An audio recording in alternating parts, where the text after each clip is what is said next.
अपने पिताजी का सपना पूरा करने, आदिवासियों की हिम्मत बनने, गरीबों के साथ खड़े रहने विदेश से अपने गांव लौटे संजय मावस्कर, जो नेपानगर विधानसभा से नामांकन भर के निर्दलीय प्रत्याशी के रूप में चुनाव लड़ेंगे। क्या कहते हैं निर्दलीय उम्मीदवार संजय मावस्कर, क्या था इनके पिताजी का सपना और पूरा वक्त इनने कहाँ बिताया, सुनिए उनकी मुँह जुबानी।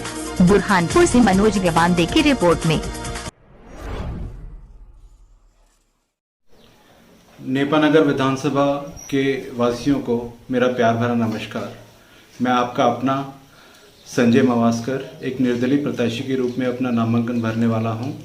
मैं थोड़ी सी जानकारी आपको अपने बारे में देना चाहता हूं। मैं गांव पीपरी बोरबन का रहने वाला हूं और मेरा जन्म नई दिल्ली में हुआ था। मेरी पढ़ाई लिखाई दिल्ली में हुई और दिल्ली के ही दिल्ली यूनिवर्सिटी से मैंने बीकॉम की है और दिल्ली से ही मैंने मास्टर्स इन फॉरेन ट्रेड कर रखा है। मेरी जवानी के 18 साल विदेशों में रहे, जिसमें से 3 साल मैं इंग्लैंड में रहा, जहाँ पे मैंने क्रिकेट खेली। उसके बाद क्रिकेट खेलने के बाद में मैं रशिया गया, जहाँ पे मैंने अपना व्यवसाय शुरू किया, जिसमें एक इंडियन रेस्टोरेंट था, एक इंडियन योगा क्लासेस थी। तो मेरे अंदर एक चाह थी कि हमेशा कुछ नया करूं मैं। तो जो योगा क्लास थी वो रशिया में पहली इंडियन भारतीय योगा क्लास खोली गई थी मेरे द्वारा। लेकिन इन सब के बावजूद भी मेरा मन विदेशों में नहीं लगा। मेरा मन हमेशा कहता था कि मेरे को अपने गांव के बीच में, अपने समाज के बीच में, अपने कोरकुलों के बीच में, अपने आदिवासियों के बीच में वापस जाना चाहिए और उनकी सेवा करनी चाहिए। और यही एक मेरे पिताजी का भी सपना था कि नौकरी ख़त्म हो, जब रिटायरमेंट ली जाए तो गांव में आए, अपने आदिवासियों की सेवा करें, उनसे मिलें, उनकी समस्याओं को सुना जाए, उनको मदद की जाए कि वो अपनी ज़िंदगी सुधार सके। तो उन्हीं का एक सपना पूरा करने के लिए मैं भी अपने गांव में वापस आया।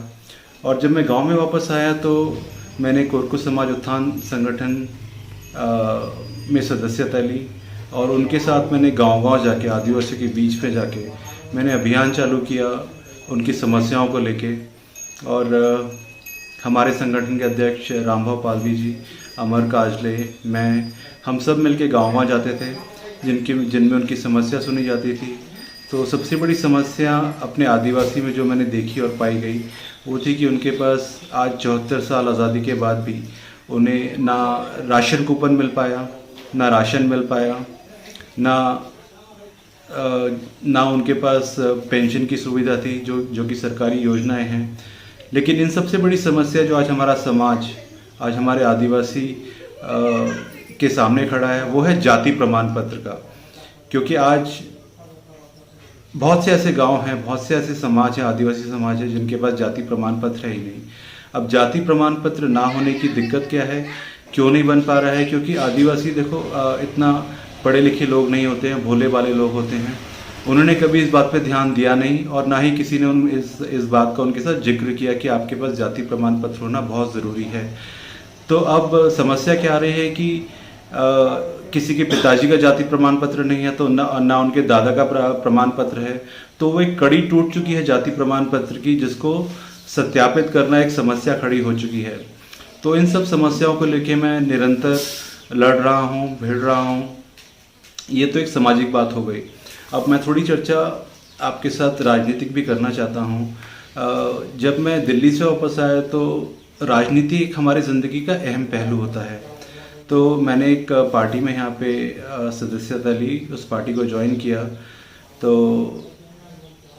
5 साल बाद मुझे यहाँ की राजनीति समझ आ गई कि यहाँ पे दोनों पार्टी केवल अपने भलाई के लिए सोचते हैं।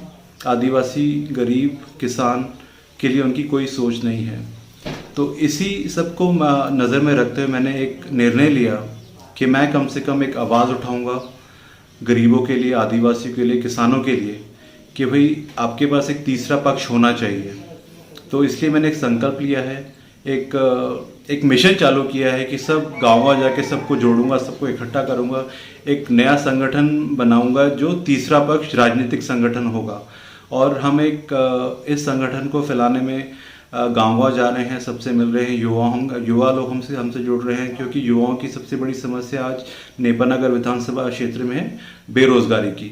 रोजगारी यहाँ पे किसी ने सोचा नहीं है युवाओं के बारे में कि इनको भविष्य में रोजगार भी चाहिए। तो आज यहाँ से एक समस्या पैदा होती है पलायन की। आदिवासी हो या गरीब हो या किसान हो, अपने गांव से हमेशा 4 या 6 महीने बाहर पलायन करके काम करके वापस आता है।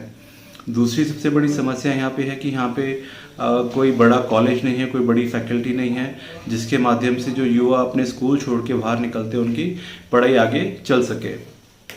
तो ये 2 मुख्य समस्याएं हैं जिनका मैं आगे विधानसभा क्षेत्र में अगर पहुंचा तो आवाज़ ज़रूर उठाऊंगा। बाकी किसानों की समस्या है कि यूरिया की कालाबाजारी होती है। यहाँ पे मंडी हमेशा कभी वक्त पे खुलती नहीं। जब तक किसानों के पास उनकी फसल होती है तब तक मंडी बंद रहती है। जब किसानों की फसल व्यापारी के पास चली जाती है तो मंडी खुलती है, तो इससे सीधा फ़ायदा व्यापारी लोगों को हो रहा है। तो ऐसी बहुत सारी समस्याएं हैं, छोटी समस्याएं भी हैं, बड़ी समस्याएं भी हैं, जिनको लेके मैं हमेशा आवाज़ उठाता रहा हूँ और उठाता रहूँगा। और ये आप मेरे नेपानगर विधानसभा के सभी वासियों से वादा है कि आपकी आवाज़ मैं विधानसभा तक ज़रूर पहुँचाऊँगा। और इससे पहले कि मैं अपनी बात ख़त्म करूँ, एक सबसे बड़ा मुद्दा है नेपानगर में उनकी लीज़ को लेके। आज जब तक उनकी वहाँ पे लीज़ ख़त्म नहीं होगी तब तक जो वहाँ पे दुकानें हैं या पीएम आवास की जो उनको जो फ़ायदे मिलते हैं वो उनको नहीं मिलेगी। तो मेरे मन में एक ये भी मुद्दा है कि इस मुद्दे को उठाया जाए और विधानसभा तक ये बात पहुँचा के इस मुद्दे को सुलझाया जाए। धन्यवाद। आपका अपना संजय मावस्कर।